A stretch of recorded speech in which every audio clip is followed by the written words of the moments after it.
3 days later, Marcus sat in a small, austere room at the regional security office, looking nothing like the confident businessman who had arrived in India 2 weeks earlier.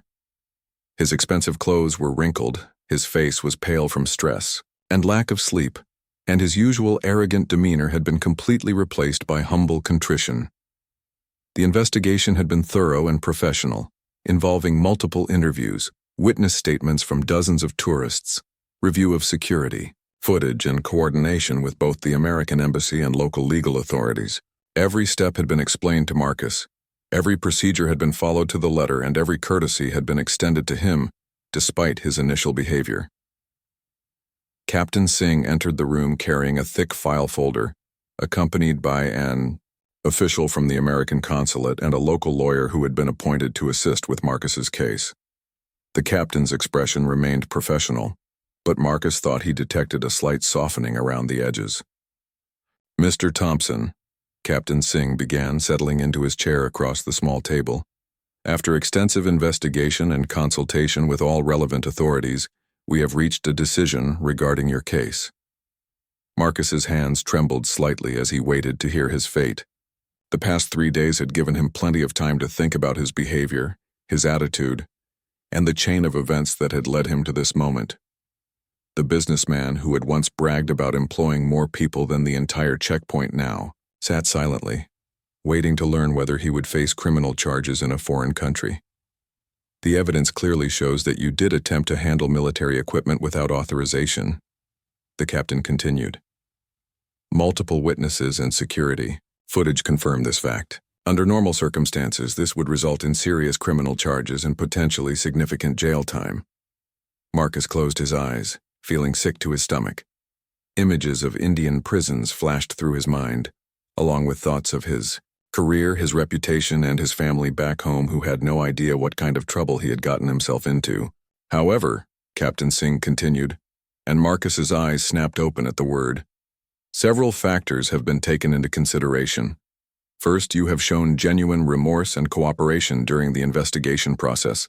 Second, multiple witnesses, including our own personnel, have testified that while your behavior was inexcusable, it appeared to stem from frustration rather than malicious intent." The American consulate official leaned forward. "Captain Singh and his superiors have also considered the fact that this appears to be completely out of character for you, Mr. Thompson. Your employment records, background checks, and character references all indicate that this was an aberrant incident rather than part of a pattern of dangerous behavior." Marcus felt a tiny spark of hope for the first time in 3 days, but he remained silent, afraid that saying anything might somehow make the situation worse. His experience had taught him that sometimes the best thing to do was simply listen and accept whatever consequences were deemed appropriate. "Therefore," Captain Singh announced, "you will be released with a formal warning and deportation order. You will be escorted to the airport today and prohibited from returning to India for a period of 5 years. Additionally, you will be required to make a substantial donation to the Fortress Preservation Fund as restitution for the security disruption your actions caused." The relief that flooded through Marcus was overwhelming, but it was quickly followed by genuine shame as he realized how much trouble his arrogance and disrespect had caused for everyone involved. "Captain Singh," he said quietly, "I want to apologize not just for my actions but for my entire attitude during this visit. I was disrespectful to your country, your culture, and to you personally, and there's no excuse for that." The captain nodded acknowledgement of the apology but remained professional. "Mr. Thompson, you have learned an important lesson about respecting the laws and customs of other nations. I hope you will remember this experience and conduct yourself differently in future travels." As Marcus was escorted to collect his belongings and prepare for his departure to the airport, he caught sight of Sergeant Kumar, the soldier who had shown such remarkable patience and professionalism during the entire ordeal. Marcus approached him hesitantly. "Sergeant," he said, his voice thick with genuine emotion, "I owe you a personal apology. You were doing your job with dignity and respect, and I treated you terribly. I'm deeply sorry for my behavior, and I want you to know that I've learned from this experience." Sergeant Kumar looked at him for a long moment before extending his hand. "Sir, we all make mistakes. What matters is what we learn from them. I hope your remaining travels are safe and that you carry better memories with you in the future. As Marcus shook the sergeant's hand, he realized that this simple gesture of forgiveness and human dignity from someone he had treated so poorly was worth more than all the tourist attractions he had planned to see. The ancient fortress behind them had indeed taught him a valuable lesson about history, culture, and respect, just not in the way he had expected when he first arrived as an arrogant tourist, clutching at things that were never his to touch. Captain Singh finished his consultation with his men and turned his full attention to Marcus, who was now visibly sweating despite the shade. "Mr. Thompson," he said, having examined Marcus's passport, "you will need to come with us for formal questioning and documentation of this incident." "This is not optional." The words hit Marcus like cold water. "Come with you? Where?" "I'm supposed to be touring the fortress this afternoon. I have dinner reservations tonight." His priorities seemed absurdly misplaced given the circumstances, and several tourists exchanged incredulous looks at his continued self-centeredness. "Sir, when a civilian attempts to handle military weapons at a security checkpoint, it triggers mandatory protocols," Captain Singh explained with patience that seemed almost supernatural given Marcus's behavior. "These protocols exist for the safety of all visitors and personnel, and they must be followed regardless of the inconvenience to your schedule." 2 additional soldiers had arrived, drawn by radio communications about the incident. Marcus found himself surrounded by 5 armed military personnel, all professional but clearly treating him as a potential security threat, rather than a tourist having a bad day. The weight of his actions was finally beginning to dawn on him. "Can't we just forget this happened?" Marcus pleaded, his voice taking on a desperate edge. "I'll apologize, I'll write a letter, I'll make a donation to your fortress fund or whatever. This doesn't need to become a big official thing, right?" But Captain Singh shook his head firmly. "Mr. Thompson, the moment you touched military equipment, this became an official matter. There is no procedure for forgetting such incidents. They must be properly documented and investigated according to law." Sarah stepped forward cautiously, addressing the captain with the respect that Marcus should have shown from the beginning. "Captain Singh, I'm Mr. Thompson's colleague. Is there anything I can do to help resolve this situation? Perhaps if I vouched for his character, or explained that he's been under stress from travel." The captain's expression softened slightly when, addressing Sarah, recognizing that she was trying to be helpful and respectful. "Madam, I appreciate your concern for your colleague, but character references cannot undo security violations. However, you may contact your embassy or legal representation if you wish to assist him." Marcus's legs felt weak as the full reality of his situation began to sink in. This wasn't going to be resolved with money, connections, or American bluster. He was in a foreign country, subject to their laws, and he had violated those laws in a spectacular and public fashion. The dozens of witnesses and phone cameras had ensured that his moment of stupidity was thoroughly documented. "How long is this going to take?" he asked weakly, all of his earlier aggression having evaporated into anxiety and regret. "I'm supposed to fly back to Chicago tomorrow evening." Captain Singh consulted a thick manual that one of his subordinates had brought over. Security violation investigations typically require 24 to 72 hours for completion, depending on the complexity of the case and the cooperation of the individual involved. Your flight schedule is not a factor in our procedures. The blood drained from Marcus's face. He had important meetings scheduled, deals to close, and a company to run. The idea of being stuck in an Indian security investigation for days was almost incomprehensible to him. "There has to be something you can do," he said desperately. "I'll pay a fine, I'll do community service, anything to resolve this quickly." "Sir, this is not a traffic violation," Captain Singh replied with what might have been the faintest hint of incredulity. "You attempted to handle military equipment at a secured facility. This is a matter of national security, not something that can be resolved with a fine." The tourists who had been watching the drama began to disperse, either out of respect for privacy or because the situation had become too uncomfortable to observe. But many had already shared photos and videos on social media, ensuring that Marcus's humiliation would have a much wider audience than just the people present at the fortress. As two soldiers moved to escort Marcus toward a military vehicle that had arrived to transport him for questioning, he turned desperately toward Sarah. "Call my lawyer, call the company's legal department. Get them to contact the embassy immediately." Sarah nodded, pulling out her phone with trembling hands. But as she watched her arrogant colleague being led away by professional soldiers, who had shown far more courtesy and patience than he deserved, she couldn't help but think that this was exactly the kind of consequence that Marcus's behavior had been leading toward for years.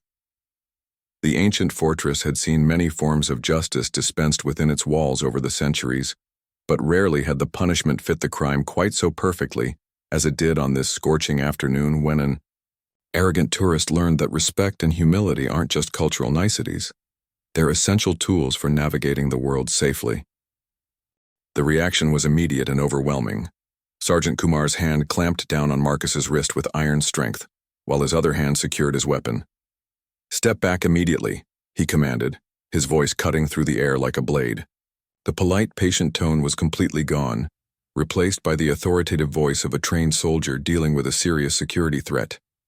The other two soldiers moved with practiced precision, flanking Marcus from both sides while maintaining safe distances and clear sight lines.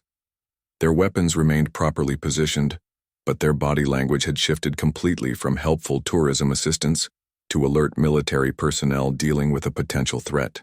The transformation was instant and chilling. Marcus, suddenly realizing the magnitude of what he had done, tried to pull his hand back, but the sergeant's grip was unbreakable. "Let go of me," he shouted, but his voice now carried notes of panic, rather than anger. "I barely touched it, I was just making a point." "Sir, you have just committed a serious offense by attempting to handle military equipment," Sergeant Kumar said, his voice steady but filled with authority that brooked no argument. "You will remain exactly where you are while we determine how to proceed." The checkpoint area, which had been bustling with tourists just moments before, was now completely silent except for the sound of Marcus's heavy breathing and the distant calls of vendors who were unaware of the drama unfolding. Every visitor had stopped moving, creating an eerie stillness that made the situation feel even more serious. Sarah finally found her voice and rushed forward, though she was immediately stopped by one of the soldiers who held up a firm hand. "Please stay back, madam. This is now a security matter." Her face was pale with shock and embarrassment as she realized her colleague had potentially created an international incident. "This is insane." Marcus continued to protest, but his earlier arrogance was rapidly being replaced by growing fear, as he began to understand that he had crossed a line from which there might be no easy return. "I'm an American citizen. You can't treat me like this for barely touching your gun." The sergeant's expression remained professional but stern. "Sir, attempting to handle military weapons is a serious criminal offense under Indian law regardless of your nationality. The fact that you are a foreign visitor makes this even more serious, as it represents a potential security breach at a protected historical site." Other tourists began backing away, creating a wide circle around the incident. Some were filming with their phones, despite the obvious tensions in the air. A few were speaking urgently into their phones, likely calling tour guides or embassy contacts. The situation was spiraling beyond Marcus's control and everyone could sense it.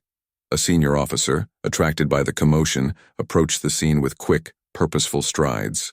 Captain Singh was a veteran of 25 years, and his weathered face showed no emotion as he assessed the situation. Sergeant Kumar quickly briefed him on what had occurred, speaking in rapid Hindi while maintaining his grip on Marcus's wrist. "Want to call the American embassy right now?" Marcus demanded, his voice cracking slightly with stress. "This is a complete overreaction to a simple misunderstanding. I demand to speak to someone in charge." Captain Singh looked at Marcus with the steady gaze of someone who had dealt with every type of crisis imaginable. "Sir, you are speaking to someone in charge. I am Captain Singh, and you have committed a serious breach of security at a protected military installation. Your embassy will indeed be contacted, as is standard procedure in cases like this." The word cases hit Marcus like a physical blow. This wasn't just a tourist complaint or cultural misunderstanding anymore.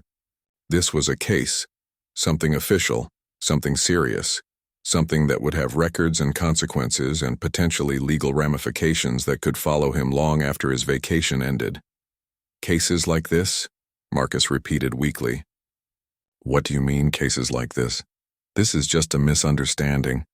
I was frustrated and I made a stupid gesture, that's all. But even as he said the words, Marcus could see in the faces around him that his explanation wasn't going to be enough. The soldiers' expressions remained serious and professional. The tourists continued to stare and whisper among themselves. Sarah looked like she wanted to disappear entirely. Captain Singh consulted briefly with his sergeants, speaking in low tones that Marcus couldn't understand, but that clearly didn't bode well for his immediate future. The ancient fortress walls seemed to loom larger now, no longer a tourist attraction but a reminder of the serious place where Marcus had made his catastrophic error in judgment. The breaking point came when Sergeant Kumar discovered a small metal tool in Marcus's camera bag that required additional inspection. It was a completely normal lens cleaning tool that thousands of photographers carry, but security protocols required him to examine it more closely. "Sir, what is this tool used for?" he asked politely, holding up the small metal instrument. Marcus exploded. "Are you serious right now? It's a lens cleaning tool. What did you think it was, a weapon of mass destruction? This is absolutely ridiculous." His face was turning red with anger, and sweat poured down his forehead despite the shade of the checkpoint canopy. The sergeant remained calm, examining the tool carefully before placing it back in the bag. "Thank you for your cooperation, sir. I just need to complete one final check and then you'll be free to proceed." His professionalism in the face of Marcus's abuse was remarkable, but it only seemed to make Marcus more furious. Final check? What else could you possibly need to check? You've already gone through every single item twice. Marcus threw his hands up in the air dramatically.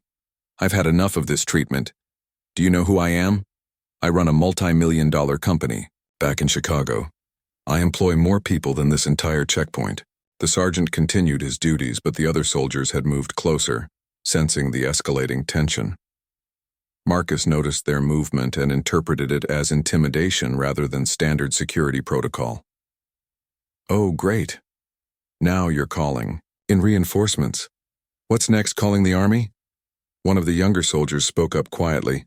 "Sir, we are the army." The simple statement, delivered without malice or sarcasm, somehow made Marcus even angrier. In his twisted logic, he felt like they were mocking him. "Very funny," Marcus snarled. "Real professional. I'm definitely reporting this treatment to the tourism board. You'll be hearing from the American embassy too. We'll see how funny you think it is then."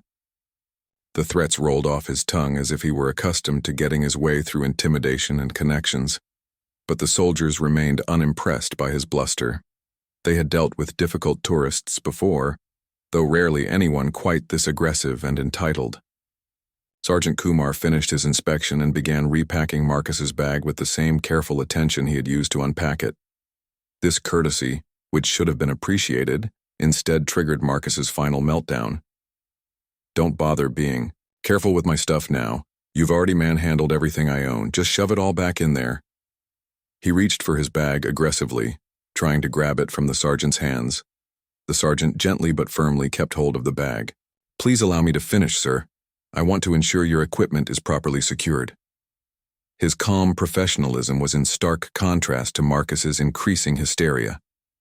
"Give me my bag right now," Marcus demanded, his voice echoing across the checkpoint area. Every tourist within 50 yards had stopped what they were doing to watch the spectacle.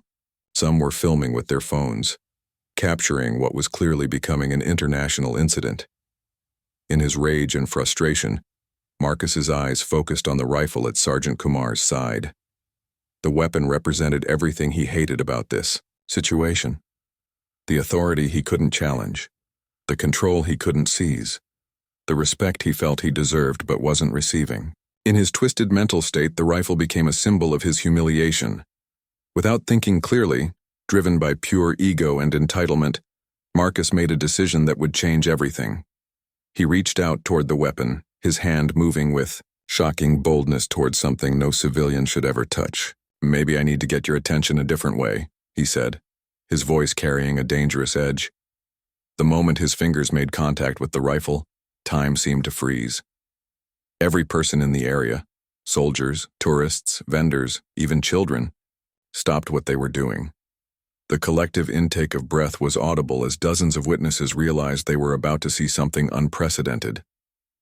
Sergeant Kumar's training kicked in instantly, but for a split second, pure shock at the audacity of what was happening delayed his reaction. No tourist, no civilian, no visitor in his 15 years of service had ever attempted anything so foolish, so dangerous, so completely beyond the boundaries of acceptable behavior. The fortress walls seemed to lean in, as if the ancient structure itself was holding its breath to see what would happen next. In that frozen moment, with Marcus's hand on a soldier's weapon and his arrogant smirk still plastered across his face, everyone present knew that consequences were coming. Swift, serious, and entirely deserved. Marcus slammed his passport down on the small inspection table with unnecessary force, causing a loud thud that made nearby tourists jump. "Here's my ID," he said with obvious irritation. "And before you ask, yes, I have a bag, and no, there's nothing dangerous in it. Can we please speed this up? I have places to be." Sergeant Kumar picked up the passport calmly, examining it with the same thorough attention he gave every document. This standard procedure, which took perhaps 30 seconds, seemed to infuriate Marcus even more. "Come on, man. It's just a passport. What are you looking for? Hidden messages? Just stamp it or whatever you need to do and let me through." The sergeant remained professional, but other soldiers nearby began to take notice of the commotion. Marcus's voice was getting louder and more aggressive with each passing moment. Sarah tugged on his sleeve, whispering urgently, "Marcus, please just cooperate. You're making a scene." But Marcus was beyond caring about making a scene. 2 weeks of cultural differences, language barriers, and things not going exactly his way had built up into a volcano of frustration, and this security checkpoint had become his chosen place to erupt. "You know what your problem is?" he said, pointing his finger at the sergeant. "You people move too slowly. Everything in this country takes forever. No wonder nothing gets done efficiently here." The sergeant's jaw tightened slightly, but his voice remained steady and professional. "Sir, I need to check your bag as part of our standard security procedure. This is for everyone's safety, including yours." He gestured toward Marcus's expensive leather camera bag, which was stuffed with expensive photography equipment. Marcus threw the bag onto the table with such force that some of his camera lenses rattled inside. "There, happy now? Just expensive cameras and lenses, nothing that's going to blow up your precious fort. Though honestly, from what I've seen so far, it might not be such a great loss." The insult to their historic fortress struck a nerve with all 3 soldiers present. This was not just their workplace, but a symbol of their heritage and something they took pride in protecting. Several tourists in line gasped at Marcus's rudeness. An elderly British couple shook their heads in disapproval, while a group of German visitors whispered among themselves about the ugly American stereotype being proven right before their eyes. Sergeant Kumar began methodically checking Marcus's bag, removing each expensive camera and lens for inspection. His movements were deliberate and thorough, exactly as his training required. But to Marcus, who was already on edge, this felt like deliberate provocation. "Are you kidding me right now?" Marcus's voice rose to near shouting levels. "It's camera equipment. What do you think I'm going to do, photograph someone to death? This is harassment, pure and simple. I want to speak to your supervisor right now." The sergeant looked up from his inspection, his dark eyes meeting Marcus's angry gaze directly. "Sir, I am following standard security protocols. These procedures apply to every visitor, regardless of nationality. I am not harassing you. I am ensuring everyone's safety." This reasonable explanation only made Marcus angrier. In his mind, he was being specifically targeted and humiliated. The fact that he had watched dozens of other tourists go through the exact same process seemed irrelevant to him now. "Don't give me that bureaucratic nonsense," he snapped. "I've been to security checkpoints all over the world, and none of them waste time like this." As the sergeant continued his inspection, Marcus began pacing back and forth in the small space, his agitation growing by the second. Other tourists gave him a wide berth, sensing that the situation was escalating beyond normal travel frustrations. Sarah had moved several steps away, clearly embarrassed by her colleague's behavior. The fortress walls seemed to watch silently as this drama unfolded, having witnessed countless moments of human folly over the centuries. The ancient stones had seen emperors and peasants, conquerors and tourists, but few visitors had ever shown such blatant disrespect to their guardians. Marcus's eyes kept darting between the sergeant's methodical movements and the rifle that hung at the soldier's side. The weapon was standard issue, properly secured and positioned exactly as military protocol required. But in Marcus's agitated state, everything about the situation began to feel like a personal challenge to his authority and importance. The temperature seemed to be rising, both literally and figuratively, as the confrontation continued to build toward something that would shock everyone present. The scorching afternoon sun beat down mercilessly on the crowded checkpoint outside the ancient fortress of Rajgarh. Tourists from around the world shuffled through the security lines, their cameras and phones ready to capture memories of their Indian adventure. Among them stood Marcus Thompson, a 42-year-old businessman from Chicago, his expensive designer shirt already damp with sweat and his patience wearing thin. Marcus had been traveling through India for 2 weeks, and his attitude had grown increasingly sour with each passing day. Nothing seemed to meet his high standards. The hotels weren't luxurious enough, the food was too spicy, and the people were too slow for his liking. He constantly compared everything to back home, making loud complaints that embarrassed his travel companions and annoyed fellow tourists. "This is ridiculous," Marcus muttered loudly, checking his gold Rolex for the 3rd time in 5 minutes. "We've been standing here for 20 minutes already. Don't these people know how to run a simple security check?" His voice carried across the line, drawing uncomfortable glances from other visitors who were patiently waiting their turn. The checkpoint was manned by 3 Indian Army soldiers, each one professional and courteous, despite the overwhelming heat and constant stream of visitors. Sergeant Ravi Kumar, a decorated officer with 15 years of service, stood at the main inspection point. His uniform was crisp despite the heat, and his rifle was positioned properly at his side as he methodically checked each visitor's belongings and identification. Marcus watched the soldiers' careful inspection process with growing irritation. When families with children took extra time, or when elderly tourists needed assistance, Marcus would roll his eyes and make sarcastic comments under his breath. "Unbelievable," he said to anyone within earshot. Back in America, this whole process would take 5 minutes maximum. His travel companion Sarah, a colleague from his company who had made the mistake of joining him on this trip, tried to calm him down. "Marcus, please keep your voice down. They're just doing their job and we're visitors in their country." But Marcus was too wrapped up in his own frustration to listen to reason. As the line moved forward, Marcus began taking photos of everything around him, including the soldiers at work. He held his expensive camera high, snapping pictures without asking permission, acting as if the entire scene existed solely for his entertainment. The clicking sound of his camera shutter became constant and annoying. When one of the younger soldiers politely asked him to stop photographing the security procedures, Marcus waved him off dismissively. "It's a free world, buddy. I paid good money to be here and I'll take pictures of whatever I want." The soldier remained professional but firm, explaining in careful English that photography of security operations was not permitted for safety reasons. This only made Marcus more agitated.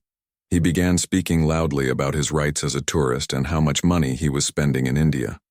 Other visitors in line started moving away from him, clearly uncomfortable with his behavior. Children stared at the angry foreign man while their parents quickly ushered them along. The fortress behind them stood majestically against the blue sky, a testament to centuries of history and culture. Hundreds of tourists visited this sacred and historical site every day, most of them showing proper respect for the place and its guardians. But Marcus seemed oblivious to the significance of where he was, treating it like just another stop on his expensive vacation. As he finally approached Sergeant Kumar's inspection point, Marcus's frustration had reached a boiling point. The careful, methodical way the sergeant checked each person's belongings struck Marcus as unnecessarily slow and bureaucratic. He tapped his foot impatiently, sighing loudly, and making exaggerated gestures of annoyance. The sergeant greeted him with the same professional courtesy he showed every visitor. "Good afternoon, sir. May I please see your identification and check your bag?" His English was clear and polite, his manner respectful despite Marcus's obvious rudeness. Instead of simply complying like every other tourist had done, Marcus decided this was the perfect moment to express his accumulated frustrations about his entire Indian experience. He was about to create a situation that would change his day completely and teach him a lesson he would never forget about respect, boundaries, and the consequences of arrogant behavior in a foreign land.